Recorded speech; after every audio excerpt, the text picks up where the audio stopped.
छोटे से गांव में अमन नाम का 15 साल का लड़का अपनी माँ के साथ रहता था। उसके पिता का कई साल पहले देहांत हो चुका था। माँ लोगों के घरों में काम करके घर चलाती थी।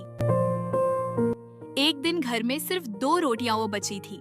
माँ ने दोनों रोटियां अमन की थाली में रख दी। माँ, आप नहीं खाएंगी? मुझे भूख नहीं है बेटा।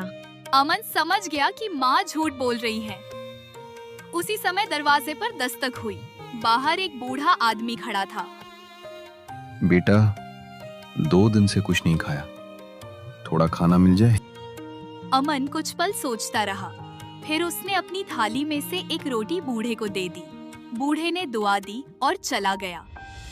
अब अमन और उसकी माँ आधी आधी रोटी खाने लगे। अगले दिन स्कूल में घोषणा हुई।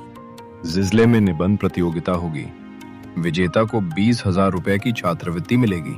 अमन ने पूरी मेहनत से निबंध लिखा। विषय था इंसान की सबसे बड़ी दौलत।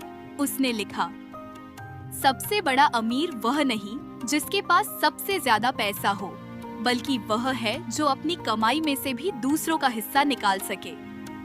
कुछ दिनों बाद परिणाम आया। पहला स्थान अमन। पूरा स्कूल तालियों से गूंज उठा। अमन को 20,000 रुपए की छात्रवृत्ति मिली। घर लौटकर उसने सबसे पहले माँ के लिए राशन खरीदा। फिर उसी बूढ़े को ढूंढा जिसे उसने रोटी दी थी, लेकिन वह कहीं नहीं मिला। पास की दुकान वाले ने कहा, बेटा, उस दिन तुम्हारे अलावा किसी ने उन्हें खाना नहीं दिया था। तुम्हारे जैसे लोग बहुत कम होते हैं। अमन मुस्कुराया। उस दिन उसे समझ आया कि अच्छे काम का इनाम हमेशा उसी इंसान से नहीं मिलता जिसकी मदद की हो, लेकिन जिंदगी किसी न किसी रूप में उसका फल जरूर देती है।